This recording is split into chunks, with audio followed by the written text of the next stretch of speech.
Hello दोस्तों, आप सभी का स्वागत है हमारे यूट्यूब चैनल सुगम करता में। दोस्तों, मेरा नाम विशाल है। मैंने पहली बार में ही सीटेट का पेपर 1 और पेपर 2 दोनों ही एग्ज़ाम क्वालिफाई किए हैं। दिसंबर 2022 में जो सीटेट का एग्ज़ाम हुआ था वो मैंने क्वालिफाई किया है। ये मेरा रिजल्ट है, आप देख सकते हैं। जो पेपर 1 है उसमें मेरे 150 में से 117 मार्क्स हैं और जो पेपर 2 है उसमें मेरे 150 में से 102 मार्क्स हैं, जैसा कि आप यहाँ पर देख सकते हैं। दोस्तों, अगर आपने अभी तक हमारे चैनल को सब्सक्राइब नहीं किया है तो इस वीडियो के नीचे इस तरह का सब्सक्राइब का बटन आ रहा होगा, इस पर आपको दबाना है। इस पर दबाने के बाद इस तरह की बेल बन करके आएगी, इस पर आपको दबाना है। और जब आप इस बेल को दबाएंगे तो इस तरह के कुछ ऑप्शंस आएंगे जिनमें से आपको ऑल पर सेलेक्ट करके रखना है। इससे ये होगा दोस्तों, जब भी हम कोई नई वीडियो डालेंगे तो आपको नोटिफिकेशन मिल जाएगा। दोस्तों, अगर मैं आपको अपने बारे में बताऊँ तो मैंने एयरफोर्स का एयरमैन एग्ज़ाम क्वालिफाई किया है, रेलवे का लेवल 1 एग्ज़ाम क्वालिफाई किया है जिसे हम ग्रुप डी एग्ज़ाम भी कहते हैं, और यूपी ट्रिपल एससी का पीईटी एग्ज़ाम भी मैंने क्वालिफाई किया है। ये एग्ज़ाम उत्तर प्रदेश में होता है और गवर्नमेंट एग्ज़ाम है ये। और सीटेट का पेपर 1 और पेपर 2 दोनों ही मैंने फर्स्ट अटैम्प्ट में ही क्वालिफाई किए हैं। आगे बढ़ते हैं दोस्तों, इस वीडियो में हम सीटेट के पेपर 1 के सीडीपी के क्वेश्चंस देखने वाले हैं। 11 जनवरी 2022 को जो सीटेट का पेपर 1 हुआ था उसमें सीडीपी के जो 30 क्वेश्चंस पूछे गए थे उन सभी क्वेश्चंस को हम इस वीडियो में पढ़ने वाले हैं। दोस्तों, अगर आप हमारी सभी वीडियोस को देखते हैं, रेगुलर चैनल को फॉलो करते हैं, तो आप भी आसानी से सीडीपी में 30 में से 30 नंबर लेकर के आ सकते हैं। ये पेपर नंबर 20 है। इससे पहले 19 पेपर हम सॉल्व कर चुके हैं जिन्हें आप हमारे चैनल की प्लेलिस्ट में जा कर के देख सकते हैं। सभी क्वेश्चंस को एकदम डिटेल में अच्छे से डिस्कस किया गया है। और दोस्तों, जिन सभी चीज़ों को पढ़कर मेरे पहली बार में ही सीटेट के एग्ज़ाम में 117 मार्क्स आए, उन सभी चीज़ों की तैयारी मैं आपको एकदम अच्छे से डिटेल में इस चैनल पर करवाऊँगा, जिससे पढ़कर आप भी आसानी से सीटेट के एग्ज़ाम में पहली बार में ही 120 से ज़्यादा नंबर लेकर के आ सकते हैं। और दोस्तों, हम पॉजिटिव और नेगेटिव वर्ड्स की हेल्प से क्वेश्चंस के आंसर देने की कोशिश करेंगे। अगर आप क्वेश्चन को ना भी पढ़ें और ऑप्शंस भी आपके अगर समझ में ना भी आए तो भी आप केवल कुछ वर्ड्स की हेल्प से आंसर का पता लगा सकते हैं। तो चलिए दोस्तों, इस वीडियो को शुरू करते हैं। दोस्तों, इस वीडियो में जो क्वेश्चंस लिए गए हैं वो सभी क्वेश्चंस 100% ओरिजिनल क्वेश्चंस हैं। सभी क्वेश्चंस रेस्पॉन्स शीट से लिए गए हैं और सभी क्वेश्चंस के जो आंसर हैं वो रिवाइज्ड आंसर की से मैच किए हुए हैं। इसलिए आपको बिल्कुल भी परेशान नहीं होना है कि हमारे आंसर कहीं गलत तो नहीं हो जाएंगे। एक भी नंबर आपका कटेगा नहीं और एक भी क्वेश्चन आपका गलत नहीं होगा एग्जाम में। सभी क्वेश्चंस के जो आंसर हैं वो एकदम एक्यूरेट हैं। तो चलिए दोस्तों, इस वीडियो को शुरू कर लेते हैं। पहला क्वेश्चन है, शिक्षण अधिगम प्रक्रिया की अवधारणा करते समय राष्ट्रीय पाठ्यचर्या की रूपरेखा 2005 निम्न में से किसके महत्व पर बल देती है? तो वेधन और बार बार अभ्यास, तो ये वाला वाक्य गलत है। ठीक है, एनसीएफ 2005 राष्ट्रीय पाठ्यचर्या की रूपरेखा 2005 वेधन और बार बार अभ्यास करने पर जोर नहीं देता, तो ये वाला वाक्य हो गया हमारा गलत। ऑप्शन नंबर 2, सामग्री को रट कर याद करना, तो रटना और याद करना दोनों ही नेगेटिव वर्ड है, तो ये वाला वाक्य भी गलत हो गया। उत्तेजना प्रतिक्रिया संघ, तो इस ऑप्शन को अभी छोड़ देते हैं। चौथा ऑप्शन देखिए, सक्रिय जुड़ाव और बातचीत, तो ऑप्शन नंबर 4 बिल्कुल सही है। ठीक है, उत्तेजना प्रतिक्रिया संघ, ये वाला ऑप्शन भी हमारा क्या हो जाएगा, गलत हो जाएगा। ऑप्शन नंबर 4 में दे रखा है सक्रिय जुड़ाव और बातचीत।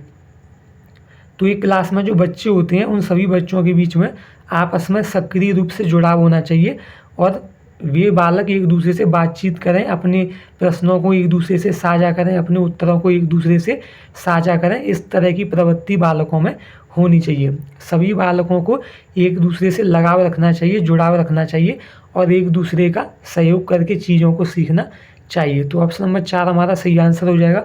नेक्स्ट क्वेश्चन देखेंगे, एक बच्ची फुटबॉल खेलना सीखने से पहले कूदना व छलांगे मारना सीखती है, यह विकास के किस सिद्धांत को प्रदर्शित करता है? तो देखिए, एक बच्ची है जो कि फुटबॉल खेलने से पहले कूदना और छलांग मारना सीख जाती है। तो देखिए दोस्तों, जब भी कोई बालक हल्के कार्यों को करने से पहले भारी कार्यों को करना सीख जाता है तो इसे हम समीप दूराभिमुखी कहते हैं। ठीक है, क्या कहते हैं? समीप दूराभिमुखी कहते हैं। तो ऑप्शन नंबर 1 इसका सही आंसर हो जाएगा। दोस्तों, समीप दूराभिमुखी को हम अधोगामी या फिर ऊर्ध्वगामी भी कहते हैं। तो अगर ऑप्शंस में समीप दूराभिमुखी के स्थान पर अधोगामी या फिर ऊर्ध्वगामी आए तो वही हमारा सही आंसर हो जाएगा। तो ऑप्शन नंबर 1 हमारा सही आंसर है। इसको आप इस तरह से याद रखेंगे कि जब भी बालक हल्के कार्यों को करने से पहले भारी कार्यों को करना सीख जाए तो उसे हम समीप दूराभिमुखी या अधोगामी या ऊर्ध्वगामी कहते हैं। तो नेक्स्ट क्वेश्चन, बाकी चौथा ऑप्शन देख लीजिए। चौथे ऑप्शन में लिखा हुआ है शीर्षगामी। तो देखिए दोस्तों, शीर्षगामी, शीर्ष का मतलब क्या होता है? सबसे ऊंचा। ठीक है, शीर्ष का मतलब क्या होता है? सबसे ऊंचा। तो मानव के शरीर में सबसे ऊंचा क्या होता है? सिर। तो जब बालक का विकास सिर से पैरों की तरफ चलता है तो इसे हम शीर्षगामी कहते हैं। ठीक है, जब बालक का विकास सिर से पैरों की तरफ चलता है तो इसे हम शीर्षगामी कहते हैं। और दोस्तों, इस तरह से भी क्वेश्चन पूछा जाता है कि जब बालक का विकास शरीर के केंद्र से शुरू होकर बाहर की ओर चलता है तो उसे क्या कहते हैं? तो उसे भी हम समीप दूराभिमुखी या अधोगामी या ऊर्ध्वगामी कहते हैं। ठीक है, तो नेक्स्ट क्वेश्चन देखेंगे। कथन ए, एक बच्चे की विकास की प्रगति को उसी उम्र के बच्चों के विकास की दर से तुलना करके सटीकता से मापा जा सकता है। तो पहला वाला ऑप्शन हो जाएगा हमारा गलत। किसी भी बच्चे की विकास की दर को हम किसी दूसरे बच्चे के साथ तुलना करके और सटीकता से नहीं माप सकते। बच्चे का जो विकास होता है उसका हम थोड़ा बहुत अनुमान लगा सकते हैं, लेकिन सटीकता के साथ हम उसका अनुमान नहीं लगा सकते। तो पहला वाला ऑप्शन हो जाएगा हमारा गलत। तर्क आर, विकास का स्वरूप व गति सभी बच्चों के लिए एक समान होता है तथा सभी सांस्कृतिक परिवेश में समान रहता है। तो दूसरा वाला ऑप्शन भी हो जाएगा हमारा गलत। जो बच्चों का विकास की जो गति है वह एक समान नहीं होती है और सभी सांस्कृतिक परिवेश में समान नहीं रहती, बल्कि संस्कृति के अनुसार बालक के विकास पर भी प्रभाव पड़ता है। तो ए और आर दोनों गलत हैं। ऑप्शन नंबर 3 हमारा सही आंसर हो जाएगा। नेक्स्ट क्वेश्चन देखेंगे। राष्ट्रीय शिक्षा नीति 2020 के अनुसार मूल्यांकन का उद्देश्य किसकी जानकारी देता है? विद्यार्थी को कक्षा में व कक्षा के बाहर कैसे सहायता दी जा सकती है, इसकी जानकारी देता है। तो पहला वाला वाक्य बिल्कुल सही है। ऑप्शन नंबर 2, विद्यार्थी का उसके सहपाठियों की तुलना में प्रदर्शन। तो हमें तुलना नहीं करनी है और प्रदर्शन पर भी ध्यान नहीं देना है। तो तुलना करना एक नेगेटिव वर्ड है, तो ऑप्शन नंबर 2 हो गया हमारा गलत। ऑप्शन नंबर 3, विद्यार्थी की रटने की क्षमता की जानकारी। तो रटना एक नेगेटिव वर्ड है, तो ये वाला वाक्य भी हमारा गलत हो गया। ऑप्शन नंबर 4, विद्यार्थी के सीखने में कमियां व अभाव ताकि उसकी असफलता की पुष्टि पहचान की जा सके। तो ये वाला वाक्य भी गलत है। हमें बालक की असफलता की पुष्टि नहीं करनी है, उसकी पहचान नहीं करनी है। ठीक है, तो ये वाला वाक्य भी क्या हो गया? गलत हो जाएगा। ठीक है, तो ऑप्शन नंबर 1 सभी से डिफरेंट है, तो यही हमारा आंसर हो जाएगा। नेक्स्ट क्वेश्चन देखेंगे। निम्नलिखित में से कौन सा अभ्यास श्रवण विद्यार्थियों के सफल समावेशन में बाधा उत्पन्न करेगा? देखिए दोस्तों, यहाँ लिखा हुआ है श्रवण विद्यार्थी। तो इसका अर्थ है कि ऐसे बच्चे जिन्हें सुनने में कठिनाई होती है उनका सफल समावेशन करने में कौन सी चीज़ बाधा उत्पन्न करेगी? तो देखिए ऑप्शन नंबर 1, विद्यार्थियों को मौखिक परीक्षा के बजाय लिखित परीक्षा देना। तो इस ऑप्शन को अभी छोड़ देते हैं, बाकी के ऑप्शन को पढ़ लेते हैं। ऑप्शन नंबर 2, विद्यार्थियों को अपने आप से बात करके सोचने दें। तो ये वाला वाक्य बिल्कुल सही है। हमें विद्यार्थियों को अवसर देना चाहिए कि वे अपने आप से ही बात करके सोच विचार करें। ऑप्शन नंबर 3, बाद में उपयोग करने के लिए टेप पर दत्त कार्यों को निर्देश रखें। तो इस ऑप्शन को भी अभी छोड़ देते हैं। ऑप्शन नंबर 4, दत्त कार्यों के लिए मौखिक निर्देश दें। तो निर्देश देना एक नेगेटिव वर्ड होता है, ये वाला वाक्य हो गया हमारा गलत। इसमें बोला गया है कि मौखिक निर्देश दें। मौखिक निर्देश देने का अर्थ होता है बोल करके निर्देश देना। तो एक बच्चा जो कि सुन नहीं सकता है और अगर हम उसको बोल करके निर्देश देंगे तो ये उसके लिए किसी भी काम का नहीं होगा, इसलिए ये वाला वाक्य हो जाता है हमारा गलत। ऑप्शन नंबर 3 देखिए, बाद में उपयोग करने के लिए टेप पर दत्त कार्यों के निर्देश रखें। यानी कि हमें एक टेप रिकॉर्डर में कार्यों को जो मतलब दत्त कार्यों के निर्देशों को रिकॉर्ड करके रखना है। ऑप्शन नंबर 1 देखिए, विद्यार्थियों को मौखिक परीक्षा के बजाय लिखित परीक्षा दें। तो देखिए इन ऑप्शन में से जो पहला वाला ऑप्शन है वो ज़्यादा सूटेबल है, ठीक है, क्योंकि मौखिक परीक्षा। और जो ऑप्शन नंबर 3 है वो भी एक तरह से सही है, हम चीज़ों को रिकॉर्ड करके रख सकते हैं, लेकिन अगर हम चीज़ों को रिकॉर्ड करके रखेंगे तो बच्चा उनको सुन तो पाएगा नहीं, तो इसलिए ये बच्चे के लिए किसी भी तरह से लाभदायक नहीं होगा।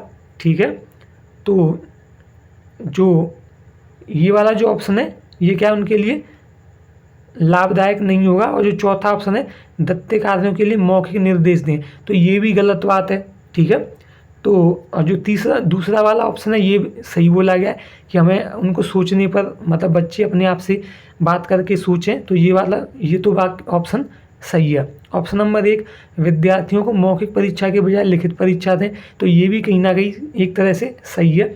तो जो तीसरा और चौथा ऑप्शन है ये दोनों ही गलत हैं, लेकिन इनमें से भी ज़्यादा गलत कौन सा है, ऑप्शन नंबर 4 इनमें से ज़्यादा गलत है। अगर बच्चा जिसे सुनने में कठिनाई है, परेशानी है, और अगर हम उसको मौखिक निर्देश देंगे तो ये बच्चे के लिए किसी भी तरह से लाभकारी नहीं होगा। तो ऑप्शन नंबर 4 हमारा सही आंसर होगा। नेक्स्ट क्वेश्चन देखेंगे, निम्नलिखित में से कौन सी विशेषता हार्वर्ड गार्डनर द्वारा प्रतिपादित अंतर्वैयक्तिक बुद्धि का आलेख करती है। देखिए दोस्तों, यहाँ पर जो हार्वर्ड गार्डनर थे उन्होंने कई प्रकार की बुद्धि बताई थी, जिनमें से 2 थी, एक थी अंतर्वैयक्तिक और एक थी अंतर्वैयक्तिक। तो देखिए ये ना तो अंतर्वैयक्तिक लिखा हुआ है और ना ही अंतर्वैयक्तिक लिखा हुआ है, लेकिन हम ऑप्शंस को पढ़ करके पता लगाने की कोशिश करेंगे कि यहाँ पर क्या लिखा हुआ होना चाहिए था। तो देखिए ऑप्शन नंबर 1 ध्वनि व ताल के प्रति संवेदनशीलता, तो ये इस बुद्धि से संबंधित नहीं है। ठीक है, ऑप्शन नंबर 2 दूसरों के विचारों व इच्छाओं की समझने की क्षमता, तो देखिए जब बालक के अंदर दूसरों के विचारों व इच्छाओं को समझने की क्षमता होती है तो वह अंतर्वैयक्तिक बुद्धि के अंतर्गत आता है। ठीक है, जब एक बालक के अंदर दूसरों के विचारों व इच्छाओं को समझने की क्षमता आ जाती है तो इसे हम अंतर्वैयक्तिक बुद्धि कहते हैं। और देखिए ऑप्शन नंबर 3 में क्या बोला है, खुद को समझने की क्षमता, तो जब बालक खुद को समझने की क्षमता पा लेता है, वह अपने बारे में ही सोच विचार करता है, तो यह चीज़ अंतर्वैयक्तिक बुद्धि के अंतर्गत आती है। ठीक है, अंतर्वैयक्तिक बुद्धि और अंतर्वैयक्तिक बुद्धि में आपको कन्फ्यूज नहीं होना है। अंतर्वैयक्तिक बुद्धि में बालक दूसरों के विचारों व इच्छाओं को समझने की क्षमता पा लेता है, और जब बालक अपने ही बारे में सोच विचार करता है, चिंतन करता है, तो यह अंतर्वैयक्तिक बुद्धि के अंतर्गत आता है। ठीक है, तो इस तरह से अगर यहाँ अंतर्वैयक्तिक लिखाएगा तो ऑप्शन नंबर 3 हमारा आंसर हो जाता, और अगर ये अंतर्वैयक्तिक लिखा हुआ होता तो हमारा आंसर ऑप्शन नंबर 2 हो जाता। ठीक है, और जो ऑप्शन नंबर 4 है मौखिक व लिखित भाषा के प्रति संवेदनशीलता, तो ये भाषाई बुद्धि से संबंधित है। तो नेक्स्ट क्वेश्चन देखेंगे, लेव वाइगोस्की के अनुसार अधिगम क्या है। तो लेव वाइगोस्की के अनुसार अधिगम क्या है, अभ्यास व दोहराव की प्रक्रिया, तो ये वाला वाक्य गलत है।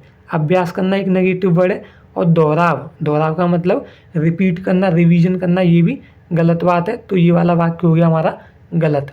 ऑप्शन नंबर 2 ज्ञान के निर्माण की प्रक्रिया, यहाँ सक्रिया लिखा हुआ है जो कि गलत है, यहाँ लिखा हुआ होगा प्रक्रिया।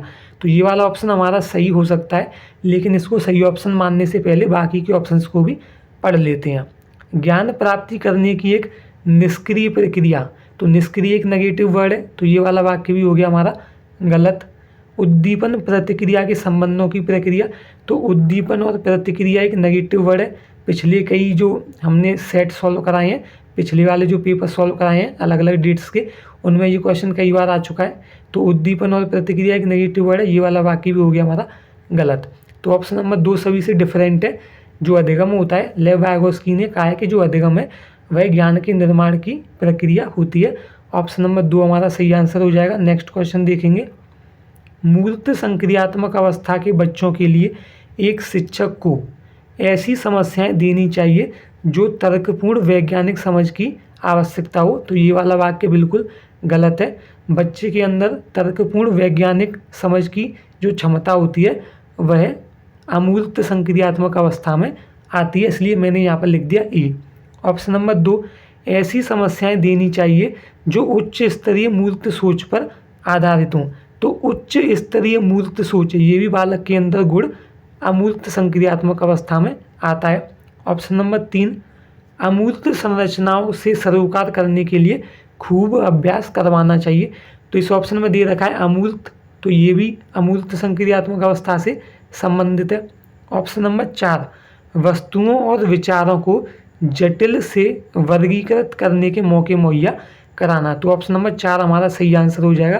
क्यों, देखिए यहाँ दे रखा है वर्गीकृत करने के मौके मुहैया कराना, तो बालक के अंदर वर्गीकरण करने की क्षमता मूर्त संक्रियात्मक अवस्था में ही आती है, इसलिए ऑप्शन नंबर 4 हमारा सही आंसर हो जाएगा। ठीक है, संरक्षण करने की क्षमता, वर्गीकरण करने की क्षमता, ये दोनों प्रकार की क्षमताएं बच्चे में मूर्त संक्रियात्मक अवस्था में आती हैं। नेक्स्ट क्वेश्चन देखेंगे, निम्नलिखित में से कौन सी अधिगम अक्षमता सुसंगत रूप से लिखने की क्षमता को सीधे प्रभावित करती है? तो जब बच्चे को लिखने में कठिनाई होती है तो इसे हम डिस्ग्राफिया कहते हैं। ऑप्शन नंबर 1 हमारा सही आंसर हो जाएगा। जब भी बालक को अगर लिखने से संबंधित कठिनाई है तो इसे हम इंग्लिश में डिस्ग्राफिया कहते हैं। बाकी के ऑप्शन देख लीजिए। ऑप्शन नंबर 3 दे रखा है डिसलेक्सिया, तो जब बच्चे को पढ़ने में कठिनाई होती है तो इसे हम क्या कहते हैं? इसे हम डिसलेक्सिया कहते हैं। डिसकैलकुलिया, तो जब बच्चे को तर्क करने की क्षमता प्रभावित होती है या बालक को गणित से संबंधित कठिनाई होती है तो इसे हम डिसकैलकुलिया कहते हैं। इसको याद कैसे रखेंगे? देखिए यहाँ दे रखा है कैलकुलिया, तो कैलकुलिया मतलब कैलकुलेशन। कैलकुलेशन हम कौन से सब्जेक्ट में करते हैं? गणित में, इसलिए हमें पता चल जाएगा कि गणित से संबंधित कठिनाई डिसकैलकुलिया कहलाती है। डिस्पेसिया मतलब डिस्फेजिया, तो डिस्फेजिया में क्या होता है? बालक को दूसरों के साथ संचार करने में कठिनाई होती है। तो नेक्स्ट क्वेश्चन देखेंगे, एक निर्दिष्ट लक्ष्य तक पहुंचने के लिए विद्यार्थियों को उनकी संज्ञानात्मक क्षमताओं पर चिंतन करने के लिए प्रोत्साहित करके एक शिक्षक निम्नलिखित के किसके विकास को सुगम बना रहा है? तो देखिए, एक निर्दिष्ट लक्ष्य तक पहुंचने के लिए विद्यार्थियों को उनकी संज्ञानात्मक क्षमताओं पर चिंतन करना, मतलब कि जो बालक हैं वो अपनी खुद की ही संज्ञानात्मक क्षमताओं पर चिंतन कर रहे हैं। तो जब भी बालक अपने ही बारे में सोच विचार करे, अपने ही बारे में चिंतन करे, तो इसे हम अधिसंज्ञान कहते हैं। क्या कहते हैं? अधिसंज्ञान या अधिसंज्ञानात्मक, इस तरह के ऑप्शन हमारा आंसर होते हैं। तो ऑप्शन नंबर 2 अधिसंज्ञान हमारा आंसर हो जाएगा। ठीक है, नेक्स्ट क्वेश्चन देखेंगे। दोस्तों आगे बढ़ने से पहले अगर आपने अभी तक हमारे चैनल को सब्सक्राइब नहीं किया है तो इस वीडियो के नीचे इस तरह का सब्सक्राइब का बटन आ रहा होगा, इस बटन पर आपको दबाना है और जब आप इस बटन पर दबा देंगे तो इस तरह की घंटी बन करके आएगी और जब आप इस घंटी को दबाएंगे तो इस तरह के कुछ ऑप्शंस बन करके आएंगे जिनमें से आपको ऑल पर दबा करके रखना है। आगे देखते हैं दोस्तों नेक्स्ट क्वेश्चन, राष्ट्रीय शिक्षा नीति 2020 किस पर बल देती है? ऑप्शन नंबर 1 बच्चों के केवल संज्ञानात्मक विकास से संबंधित पहलू, तो यहाँ आ गया केवल, तो केवल एक नेगेटिव वर्ड है, ये ऑप्शन हो गया हमारा गलत। ऑप्शन नंबर 2 लचीला बहुस्तरीय गति आधारित अधिगम, तो लचीला एक पॉजिटिव वर्ड होता है, अच्छा वर्ड होता है, तो ये वाला वाक्य हो जाएगा हमारा सही। ऑप्शन नंबर 3 राष्ट्रीय पाठ्य चर्चा के मानकीकरण पर, तो मानकीकरण एक नेगेटिव वर्ड है, तो ये वाला वाक्य भी हो गया हमारा गलत। ऑप्शन नंबर 4 बच्चों के स्मरण कौशलों के मापन पर, स्मरण करना, याद करना, रटना, ये सभी नेगेटिव वर्ड होते हैं, तो ये वाला वाक्य भी हो गया हमारा गलत। ऑप्शन नंबर 2 सभी से डिफरेंट है, तो यही हमारा आंसर हो जाएगा, हमें लचीला बहुस्तरीय अपनाना चाहिए। तो नेक्स्ट क्वेश्चन देखेंगे, निम्नलिखित में से प्रतिभावान विद्यार्थी की विशेषता कौन सी है? सोचने में सटीकता की आवश्यकता, तो इस ऑप्शन को अभी छोड़ देते हैं, बाकी के ऑप्शन पढ़ लेते हैं पहले। आसान कार्यों को चुनने की प्रवृत्ति, तो ये बात बिल्कुल गलत है। जो बच्चे प्रतिभावान होते हैं, प्रतिभाशील होते हैं, उनके अंदर आसान कार्यों को चुनने की प्रवृत्ति नहीं होती, बल्कि वे चुनौतीपूर्ण कार्यों को चुनना पसंद करते हैं। ऑप्शन नंबर 3 जिज्ञासा की कमी, तो ये वाला वाक्य भी गलत है, प्रतिभाशाली विद्यार्थियों में जिज्ञासा की कमी नहीं होती। ऑप्शन नंबर 4 धीमी समझ, तो ये वाला वाक्य भी गलत है, प्रतिभावान विद्यार्थियों की जो समझने की क्षमता है वह धीमी नहीं होती, बल्कि वह बहुत ही तेज होती है, वे चीज़ों को बहुत ही जल्दी समझ जाते हैं। तो ऑप्शन नंबर 1 हमारा सही आंसर हो जाएगा, क्योंकि यही बाकी के ऑप्शन से डिफरेंट है। नेक्स्ट क्वेश्चन देखेंगे, जीन पियाजे के संज्ञानात्मक विकास के किस चरण पर बच्चा समझ बना लेता है कि प्रतीकों का इस्तेमाल वस्तुओं को प्रतिनिधित्व करने के लिए किया जाता है। अगर बच्चे के सामने साइकिल नहीं है तब भी साइकिल शब्द सुनकर उसके मस्तिष्क में एक प्रतिबिंब बन जाता है। तो देखिए दोस्तों, ये काफ़ी लंबा क्वेश्चन है, लेकिन आपको क्वेश्चन पर ध्यान नहीं देना है, आपको केवल एक वर्ड को पकड़ लेना है और वो वर्ड है प्रतीक। ठीक है, तो बच्चे के अंदर प्रतीकों का इस्तेमाल करने की क्षमता पूर्व संक्रियात्मक अवस्था में आती है। तो ऑप्शन नंबर 1 पूर्व संक्रियात्मक अवस्था हमारा सही आंसर हो जाएगा। ठीक है, इतने लंबे चौड़े क्वेश्चन पर आपको ध्यान बिल्कुल नहीं देना, केवल एक शब्द को पकड़ लिया हमने, प्रतीक। तो प्रतीकों का इस्तेमाल करने की क्षमता बालक में पूर्व संक्रियात्मक अवस्था में आती है। ऑप्शन नंबर 1 हमारा सही आंसर हो जाएगा। नेक्स्ट क्वेश्चन देखेंगे। प्रगतिशील शिक्षा में बैठने की व्यवस्था पूरी तरह से तय होती है। तो तय एक नेगेटिव वर्ड, ये वाला वाक्य हो गया हमारा गलत। प्रगतिशील शिक्षा में या प्रगतिशील जो कक्षा होती है उसमें बैठने की व्यवस्था तय नहीं होती, बल्कि बच्चा जहाँ चाहे वहाँ पर बैठ सकता है। ऑप्शन नंबर 2 पाठ्य चर्चा मानकीकृत होता है। तो मानकीकृत एक नेगेटिव वर्ड है, तो ये वाला वाक्य हो गया हमारा गलत। जो पाठ्य चर्चा होती है या फिर जो पाठ्यक्रम होता है वह मानकीकृत नहीं होता, बल्कि लचीला होता है। ऑप्शन नंबर 3 सीखने का स्वरूप सामाजिक होता है। तो ये वाला वाक्य बिल्कुल सही है, एक प्रगतिशील कक्षा में सीखने का स्वरूप सामाजिक होता है। ऑप्शन नंबर 4 पाठ्य पुस्तकें सीखने का एकमात्र स्रोत हैं। तो ये वाला वाक्य भी बिल्कुल गलत है। बच्चे केवल पाठ्य पुस्तकों से नहीं सीखते, बल्कि अपने परिवार के लोगों से, समाज की गतिविधियों से भी सीखते हैं, शिक्षकों से भी सीखते हैं। तो एकमात्र जो होता है वो नेगेटिव वर्ड होता है, इसलिए भी ये वाला वाक्य गलत है। तो देखिए ऑप्शन नंबर 3 सभी से डिफरेंट है, तो यही हमारा आंसर हो जाएगा। नेक्स्ट क्वेश्चन देखेंगे। निम्नलिखित में से कौन सी प्रथा समावेशन में बाधक है?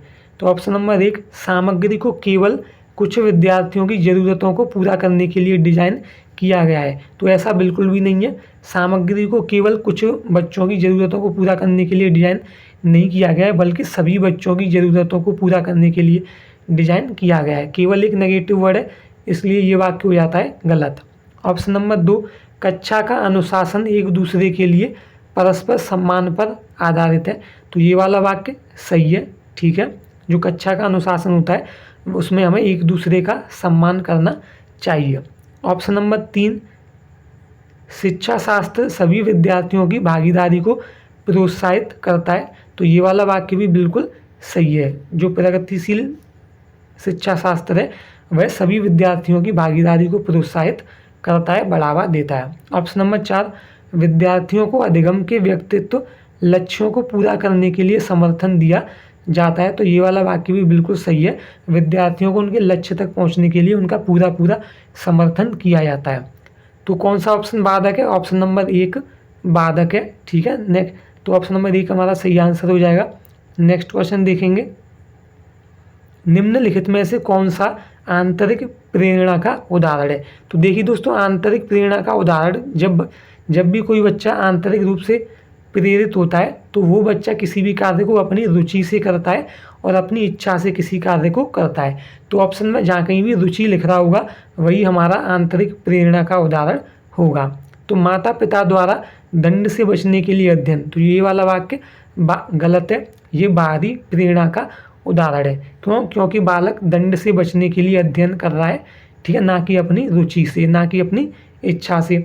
ऑप्शन नंबर 2 प्रतियोगिता जीतने के लिए अध्ययन, तो यहाँ पर भी बच्चा केवल प्रतियोगिता के लिए अध्ययन कर रहा है, ना कि अपनी रुचि और इच्छा से। ऑप्शन नंबर 3 शिक्षक की प्रशंसा प्राप्त करने के लिए, तो यहाँ ये वाला ऑप्शन भी गलत है। यहाँ पर भी एक बाहरी जो बच्चा है वह बाहरी रूप से अभिप्रेरित है। क्यों? क्योंकि वह शिक्षक की प्रशंसा पाने के लिए अध्ययन कर रहा है, ना कि अपनी इच्छा और रुचि से। ऑप्शन नंबर 4 एक गतिविधि में रुचि के कारण अध्ययन, तो ऑप्शन नंबर 4 हमारा सही आंसर हो जाएगा। अगर बच्चा अपनी रुचि के कारण किसी भी चीज़ की पढ़ाई कर रहा है तो वह आंतरिक प्रेरणा का उदाहरण होगा। नेक्स्ट क्वेश्चन देखेंगे। अधिगम असहायता या लाचारी तब महसूस होती है जब एक विद्यार्थी यह मानता है कि क्षमता में सुधार हो सकता है और उसका ध्यान महारत के लक्ष्यों पर केंद्रित होता है। तो ये वाला वाक्य गलत है। प्रयास क्षमता को प्रभावित करते हैं और उसका ध्यान प्रदर्शन लक्ष्यों पर केंद्रित होता है, तो ये भी नहीं होगा। शैक्षणिक गतिविधियों के परिणाम अनियंत्रित होते हैं। तो ये ऑप्शन नंबर 3 हमारा सही आंसर हो जाएगा। जब भी बच्चा अधिगम असहायता महसूस कर रहा होता है या फिर अधिगम लाचारी महसूस कर रहा होता है, तो वह बच्चा मान लेता है कि यह काम मुझसे नहीं होगा, मैं इसको नहीं कर पाऊंगा, मैं इस कार्य को करने में असफल हो जाऊंगा। क्यों? क्योंकि बच्चे को लगता है कि शैक्षिक गतिविधियों के जो परिणाम होते हैं हम उनको नियंत्रित नहीं कर सकते, वो अनियंत्रित होते हैं। तो ऐसा बिल्कुल भी नहीं होता है, ठीक है। जो शैक्षिक गतिविधियों के परिणाम होती हैं वे अनियंत्रित नहीं होती, बल्कि अगर हम मेहनत करें, अच्छे से अध्ययन करें, तो हम चीज़ों को नियंत्रित कर सकते हैं। तो ऑप्शन नंबर 3 हमारा सही आंसर हो जाएगा, ठीक है।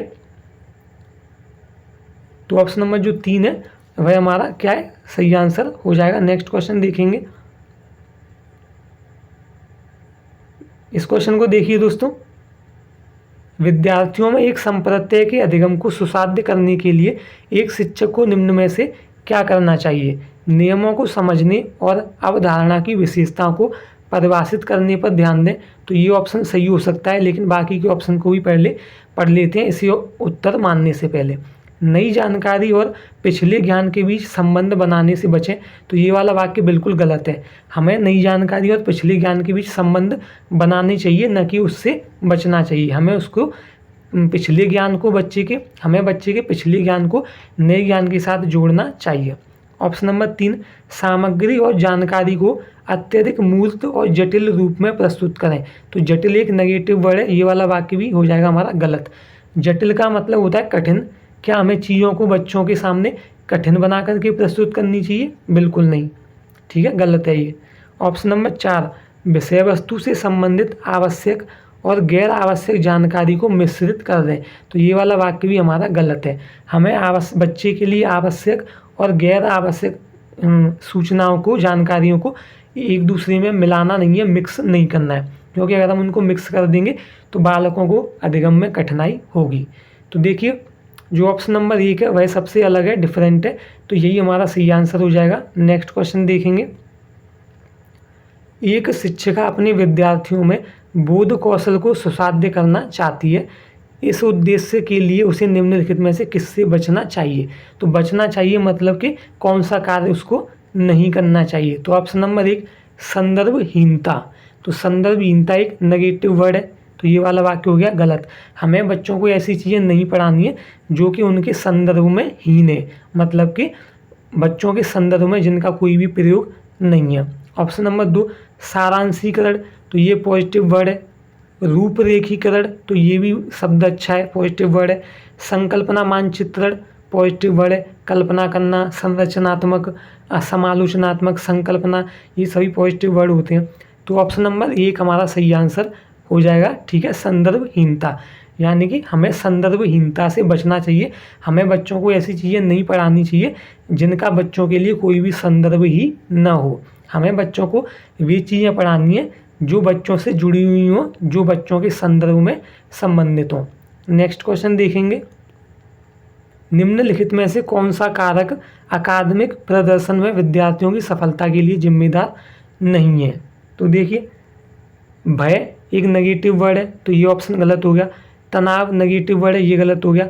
बोरियत भी एक नेगेटिव वर्ड है, ठीक है। यहाँ कह रहा है अकादमिक प्रदर्शन में विद्यार्थियों की सफलता के लिए जिम्मेदार नहीं है। तो बोरियत भी जिम्मेदार नहीं, तो जो बोरियत जिम्मेदार नहीं होती, तनाव जिम्मेदार नहीं होता, भय जिम्मेदार नहीं होता। जिज्ञासा, तो जिज्ञासा क्या है? बच्चे की सफलता के लिए जिज्ञासा जिम्मेदार होती है। तो दोस्तों, या तो ये क्वेश्चन गलत है, क्योंकि अगर यहाँ दे रखा है कि सफलता के लिए जिम्मेदार नहीं है, तो कोई भी एक ऑप्शन होना चाहिए था जो कि जिम्मेदार नहीं होता। लेकिन यहाँ तो 3 ऑप्शन है जो कि बच्चे की सफलता के लिए जिम्मेदार नहीं है। तो हमें क्या करना है इसका आंसर पता लगाने के लिए? पहला, दूसरा और तीसरा जो ऑप्शन है वो क्या है? नेगेटिव वर्ड है, जबकि पहला वर्ड पॉजिटिव है। तो जो ऑप्शन डिफरेंट होता है वही हमारा आंसर होता है। तो ऑप्शन नंबर 1 हमारा सही आंसर हो जाएगा। नेक्स्ट क्वेश्चन देखेंगे। दोस्तों, आगे बढ़ने से पहले अगर आपने हमारे चैनल को अभी तक सब्सक्राइब नहीं किया है तो इस वीडियो के नीचे इस तरह का सब्सक्राइब का बटन आ रहा होगा, इस पर आपको दबाना है। और जब आप इस पर दबाएंगे तो इस तरह की एक घंटी बन करके आएगी, और जब आप इस घंटी पर दबाएंगे तो इस तरह के कुछ ऑप्शंस आएंगे जिनमें से आपको ऑल पर दबा करके रखना है। आगे बढ़ते हैं दोस्तों। वाइगोस्की के संरचनावाद में किसकी भूमिका अहम है? तो इसमें भाषा की भूमिका अहम है। ऑप्शन नंबर 1 हमारा सही आंसर हो जाएगा। लेव वाइगोस्की ने अपने सामाजिक संरचनावाद के सिद्धांत में या सामाजिक सांस्कृतिक विकास के सिद्धांत में भाषा को महत्वपूर्ण सिद्धांत दिया है। ऑप्शन नंबर 2 में दे रखा है स्कीमा। तो स्कीमा के बारे में जीन पियाजे ने अपने सिद्धांत में बताया है। नेक्स्ट क्वेश्चन देखेंगे। आसना अच्छा करती है क्योंकि वह दूसरों द्वारा अच्छा देखा जाना चाहती है। वह लॉरेंस कोहलर के नैतिक विकास के किस चरण में है? तो देखिए, जो एक बच्ची है जिसका नाम है आसना, वह अच्छा करती है, मतलब कि वह अच्छे अच्छे काम करती है। क्यों? क्योंकि वह चाहती है कि वह दूसरे लोगों की नज़र में अच्छी बनी रहे। तो जब भी लड़का या लड़की कोई भी कार्य इसलिए करें ताकि वे दूसरों की नज़रों में अच्छी बनी रहें, तो यह अच्छा लड़का अच्छी लड़की अभिविन्यास कहलाता है। ठीक है, और यह पारंपरिक चरण पर होता है। तो ऑप्शन नंबर 3 हमारा सही आंसर हो जाएगा। ठीक है, अच्छा लड़का अच्छी लड़की अभिविन्यास पारंपरिक चरण से संबंधित होता है। तो नेक्स्ट क्वेश्चन देखेंगे। एक संप्रत्यय को पढ़ाते समय, संप्रत्यय मतलब कोई टॉपिक को पढ़ाते समय एक शिक्षक एक ऐसा उदाहरण दे रहा है जिसमें उस संप्रत्यय से जुड़ी श्रेणी की सबसे महत्वपूर्ण मूल विशेषताएं हैं। तो ऐसे उदाहरण को क्या कहा जाता है? तो क्या इसे एक भ्रांति कहा जाएगा? बिल्कुल नहीं। एक अपवाद कहा जाएगा? बिल्कुल नहीं।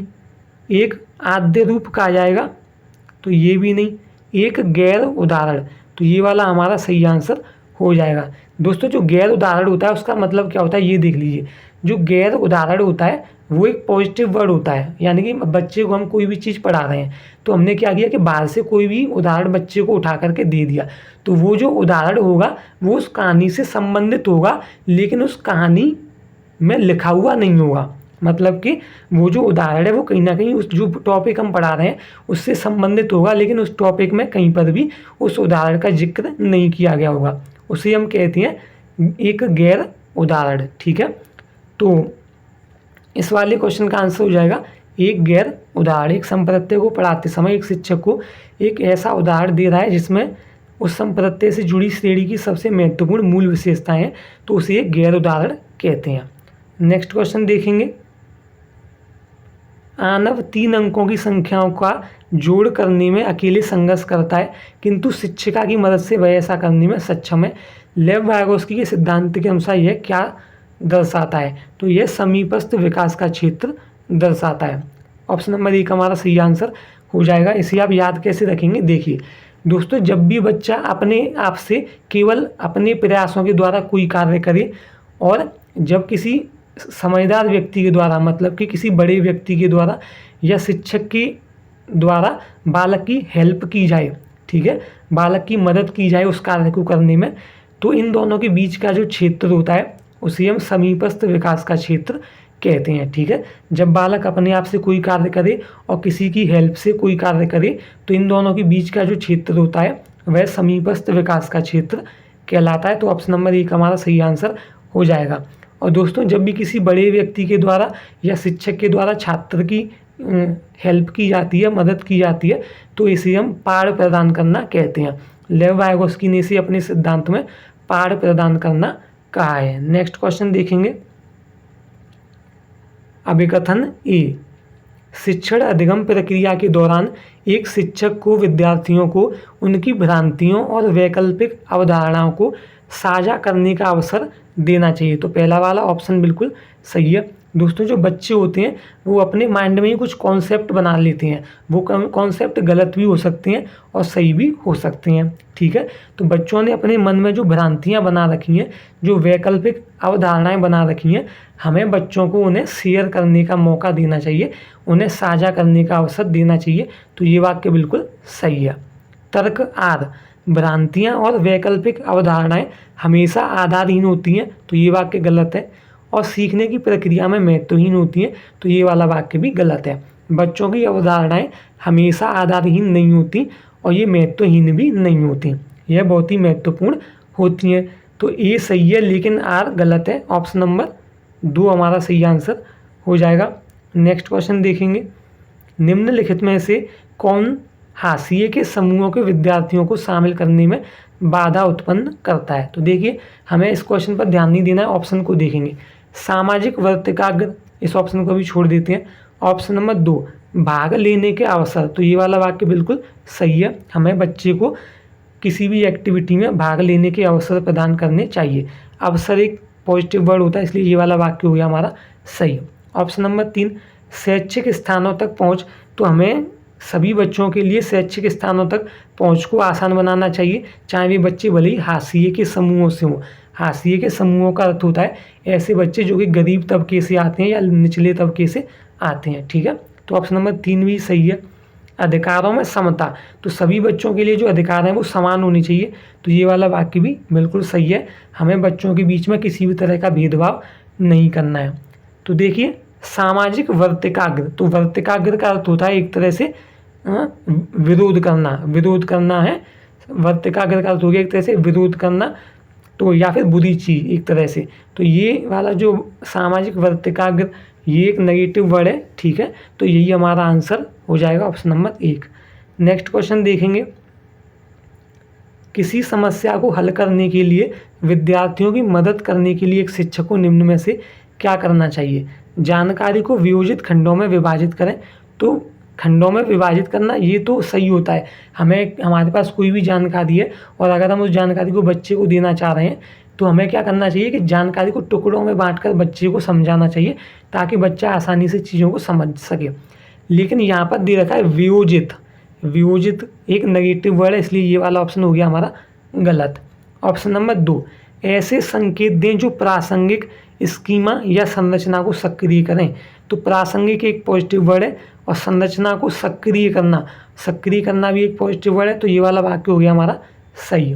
ऑप्शन नंबर 3, असंगत जानकारी को चिन्हांकित करके विद्यार्थियों को भ्रमित करें, तो असंगत एक नेगेटिव वर्ड है और भ्रमित करना, क्या हमें बच्चों को भ्रमित करना चाहिए? बिल्कुल नहीं, ये वाला वाक्य गलत है। ऑप्शन नंबर 4, विद्यार्थियों को सीधे उत्तर बताएं और उन्हें इसे नकल करने के लिए कहें, तो क्या हमें बच्चों को किसी भी चीज़ को नकल करने के लिए कहना चाहिए? बिल्कुल नहीं। सीधे उत्तर बताएं, ये भी नहीं। हमें अगर बच्चा किसी प्रश्न का उत्तर देने में अटक रहा है, उसे रुकावट महसूस हो रही है, तो हमें बच्चे को सीधा सीधा आंसर नहीं बताना है, बल्कि हमें इशारों और संकेतों के जरिए बालक को पाठ प्रदान करनी है। और पाठ प्रदान करने के बारे में लेव वाइगोस्की ने अपने सिद्धांत में बताया है, ठीक है। कभी कभी दोस्तों क्वेश्चन इस तरह से पूछा जाता है कि अगर शिक्षक के द्वारा बालक की सहायता की जाती है तो इसे क्या कहते हैं? तो इसे हम पाठ प्रदान करना कहते हैं। और कभी कभी क्वेश्चन पूछा जाता है कि पाठ प्रदान करने का क्या तरीका होता है?